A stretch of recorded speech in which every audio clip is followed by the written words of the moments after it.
Graças e paz, igreja. Boa noite.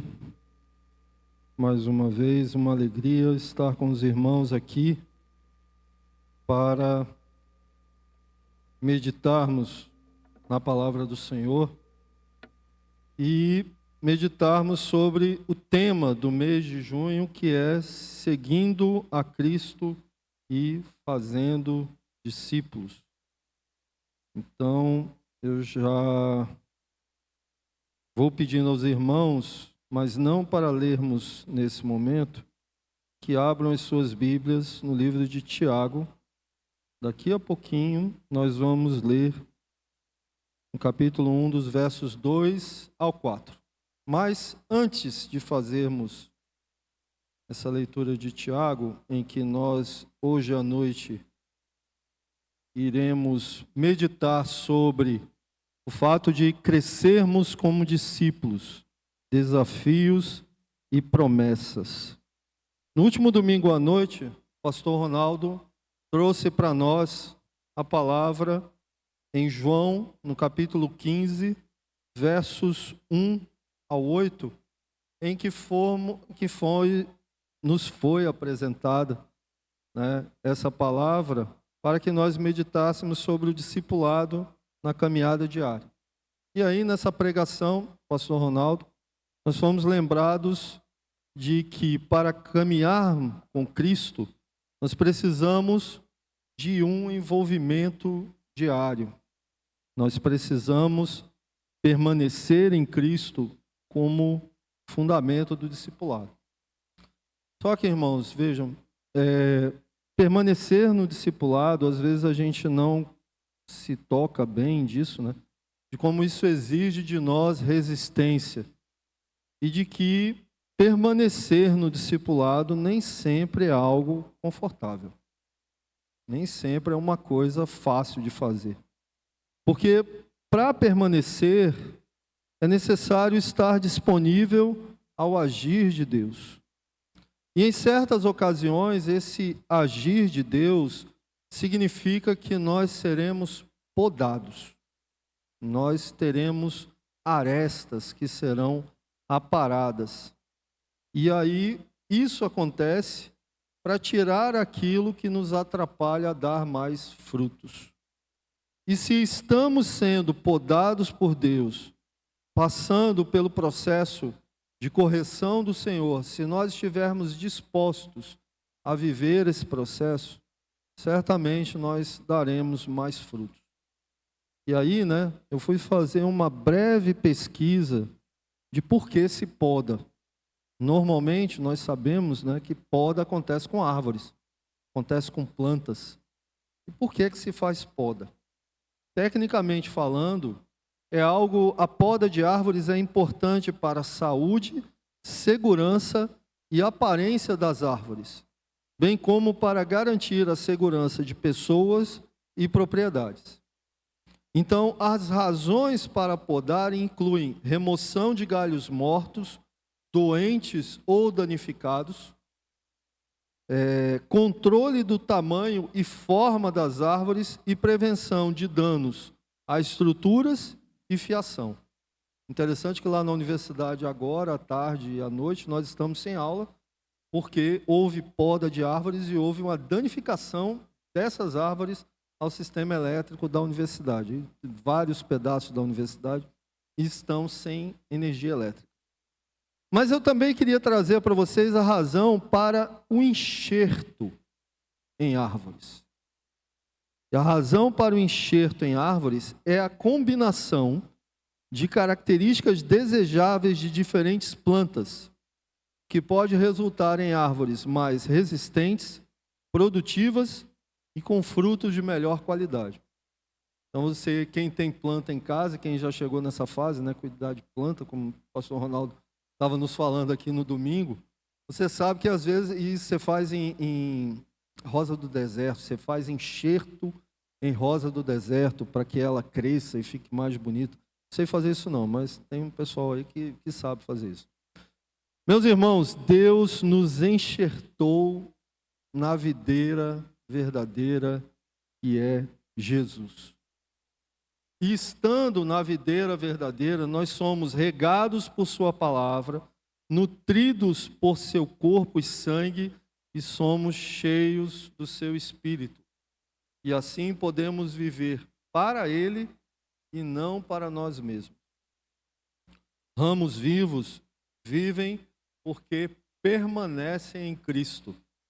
E aí, permanecendo nele pela fé, os ramos produzem o fruto que Deus sempre esperou de seu povo. Deus corta os ramos mortos e limpa os ramos que estão vivos.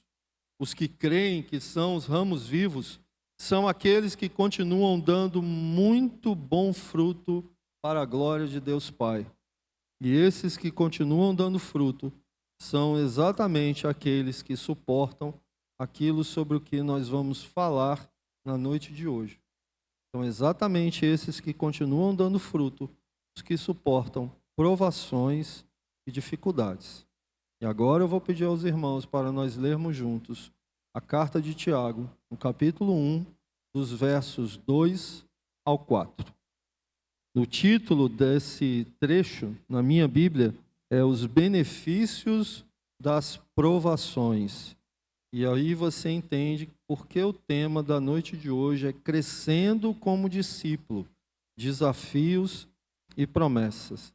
Diz assim a palavra do Senhor na Epístola de Tiago, capítulo 1, versos 2 ao 4. Meus irmãos, tende por motivo de toda a alegria o passardes por várias provações, sabendo que a provação da vossa fé, uma vez confirmada, produz perseverança. Ora, a perseverança deve ter ação completa, para que sejais perfeitos e íntegros, em nada deficientes. Vamos orar? Baixemos nossas cabeças. Santo e amado Deus, nesse momento, ó Pai, em que a Tua palavra será pregada, eu te rogo em nome de Jesus, que o Teu Espírito nos conduza na meditação da Tua palavra, para que, Senhor, eu diminua e que Tu cresças, e que eu seja simplesmente instrumento Teu, para que Tu nos fales aquilo que precisamos escutar neste momento. Tudo isso te rogamos e desde já agradecemos no nome de Jesus. Amém. Irmãos, essa carta de Tiago é um dos livros mais atuais e necessários na realidade da igreja contemporânea. Se a gente fosse falar teologicamente dela, a gente ia ver as várias questões que foram levantadas. Quem é esse Tiago? É Tiago o irmão de Cristo? É Tiago o filho de Alfeu? Mas não iremos nos ater nisso agora. Vamos nos ater aos princípios práticos que ela nos traz. E é exatamente por ter vários desses princípios práticos que a carta de Tiago é comparada por alguns estudiosos ao livro de Provérbios. Ela tem esses princípios práticos que trata de grandes temas da vida cristã de uma forma clara, de uma forma direta e de uma forma rica. Tiago está preocupado com a prática do cristianismo, pois é como se para ele não bastasse simplesmente crer em alguma coisa, crer no Senhor Jesus, fazer uma profissão de fé ortodoxa, se a nossa vida não for vivida de forma a agradar a Deus.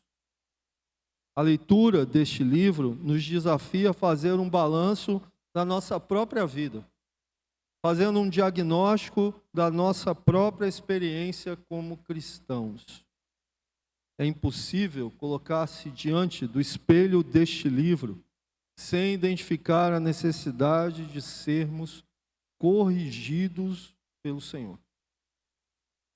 Entre as razões que levaram Tiago a escrever sua carta, estava fornecer orientações para ajudar os irmãos e irmãs a resolver problemas que eles vinham enfrentando, como, por exemplo, passar por provações, tentação ao pecado, tentação a desistir ou se desviar do caminho do Senhor, buscar orientar os irmãos a manter a perseverança. Tiago falou de alguns membros da igreja que buscavam obsessivamente alcançar posições de liderança.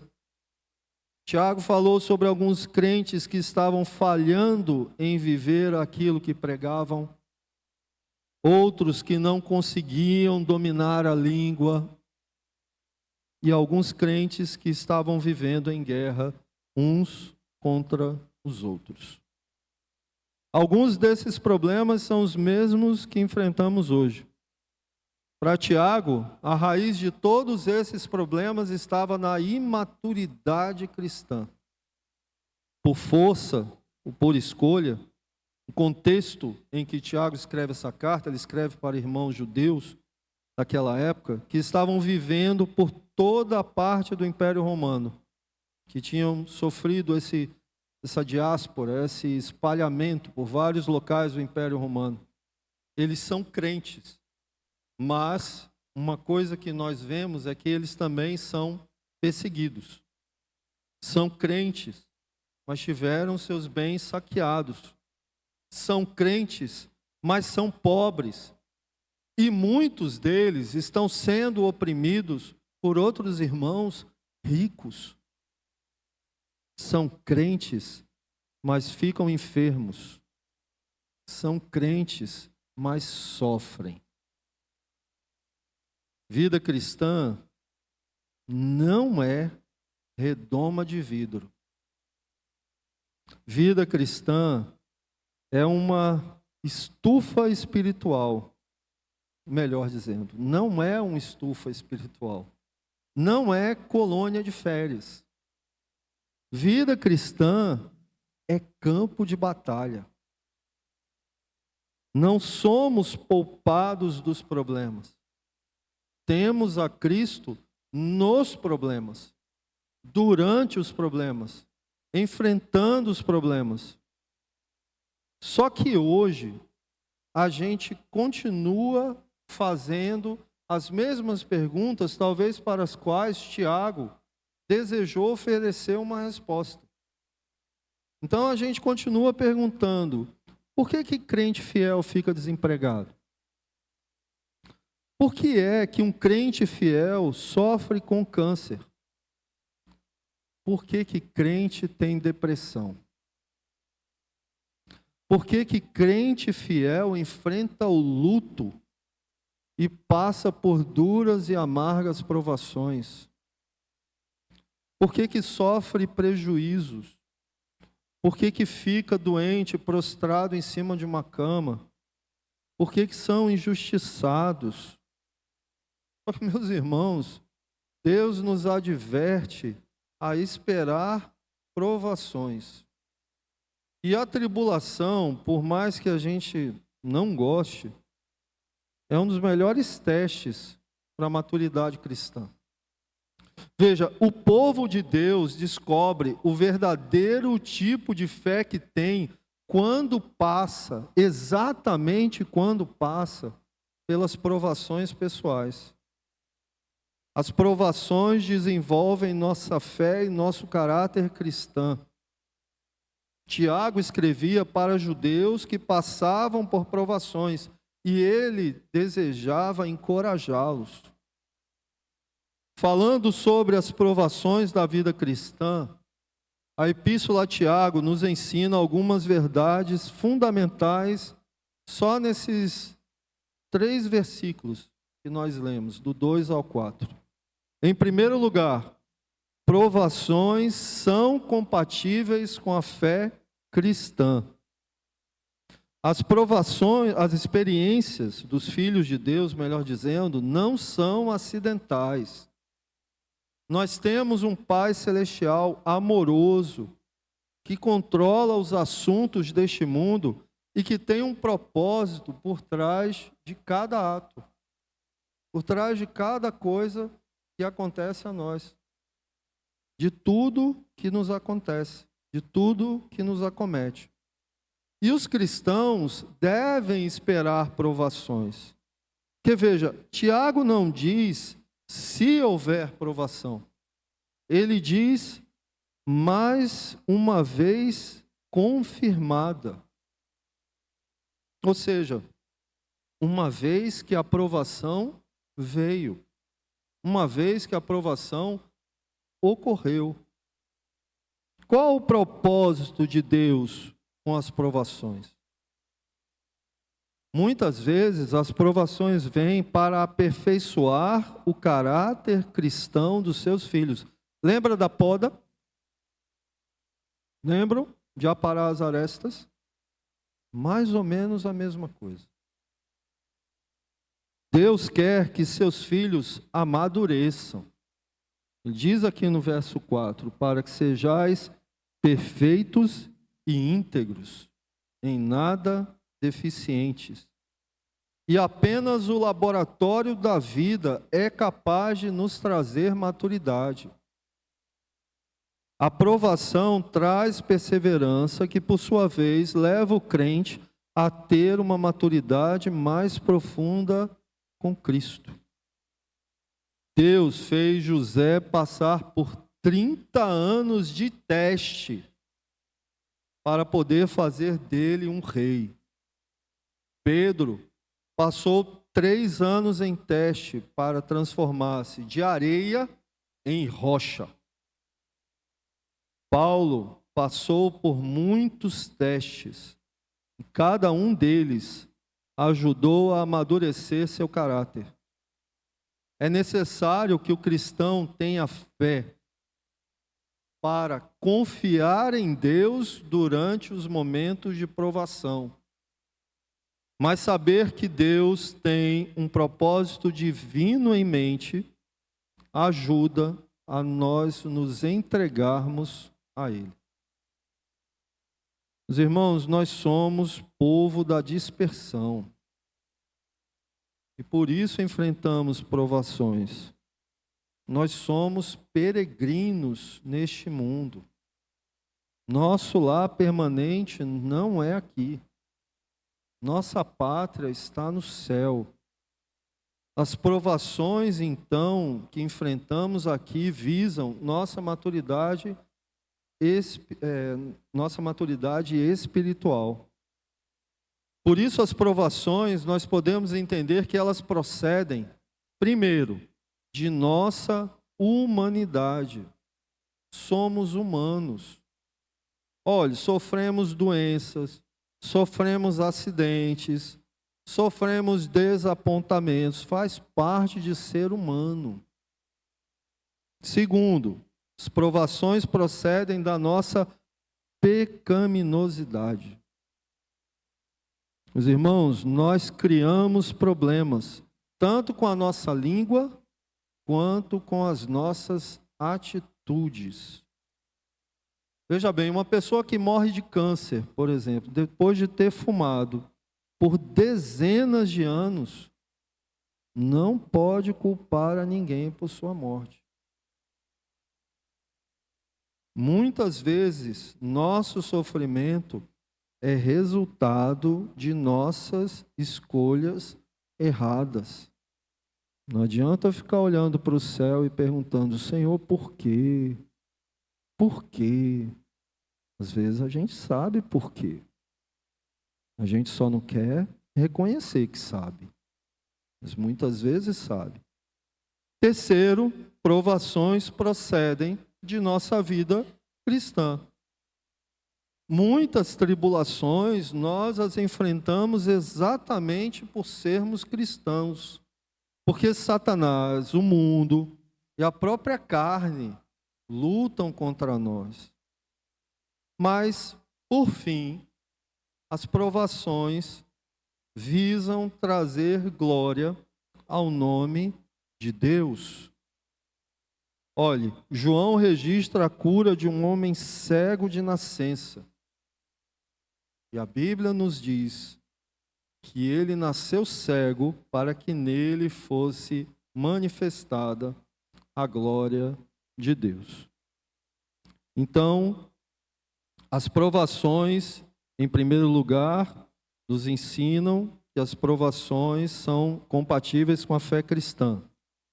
Em segundo lugar, falando sobre as provações na vida cristã, Tiago nos diz que as provações são variadas.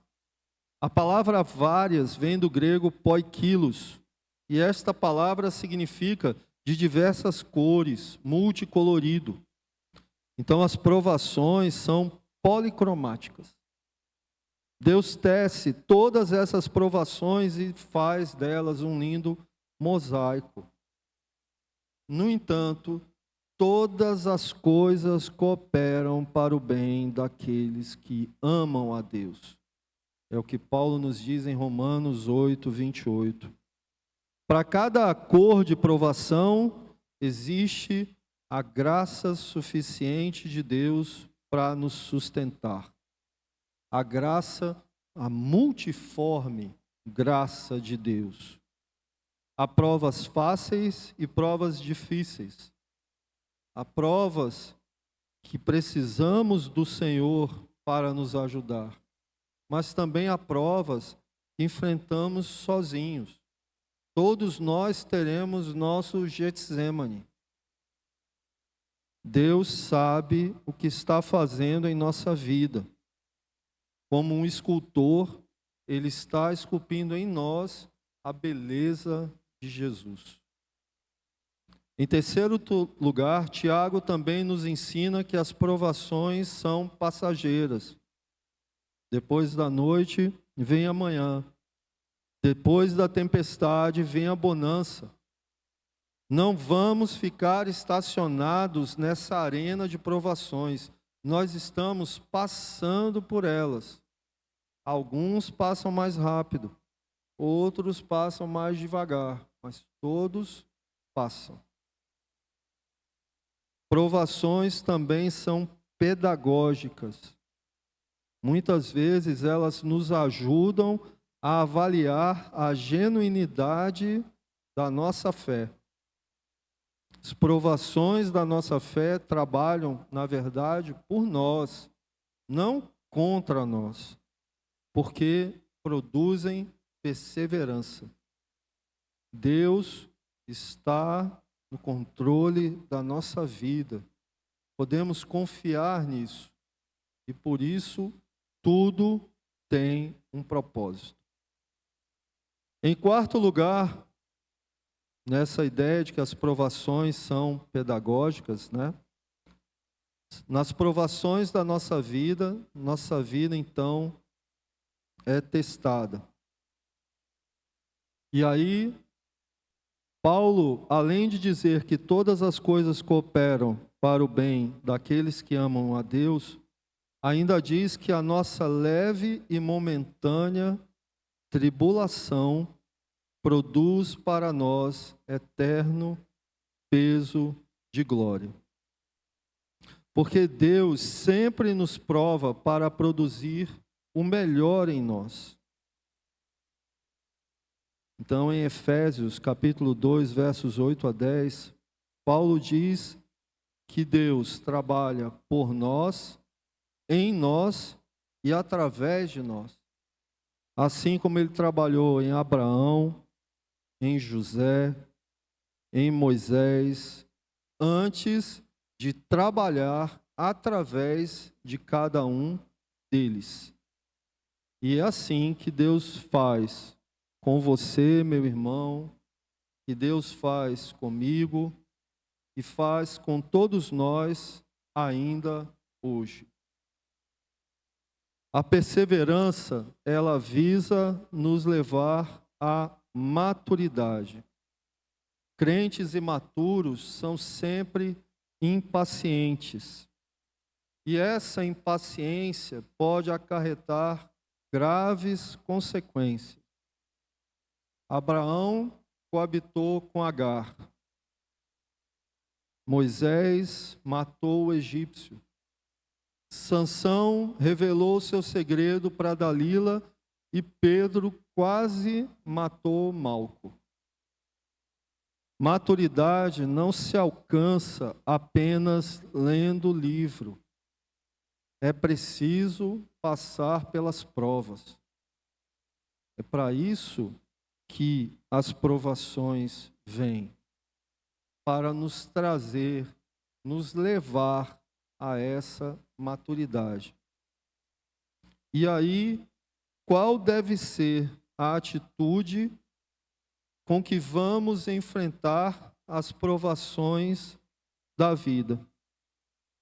O que Tiago nos diz no verso 2: tende por motivo de toda alegria o passardes por várias provações. Eu não estou dizendo que é fácil. Todos nós enfrentamos provações. Estamos enfrentando, já enfrentamos, e certamente, se continuarmos nesse mundo, nós iremos enfrentar provações. Iremos passar por esses momentos difíceis. Só que, ao invés de murmurar, ao invés de ficar reclamando, ao invés de ficarmos amargos, ao invés de nos enfiarmos em uma caverna, o que a carta de Tiago nos diz no verso 2 é que tenhamos por motivo de toda alegria passarmos por provações. Nem sempre o que a palavra do Senhor nos pede é algo fácil de entender ou de aplicar. Nem sempre o que nos pede a palavra do Senhor é algo que seja até natural. Não é, na condição pecadora do homem, sabemos que não é.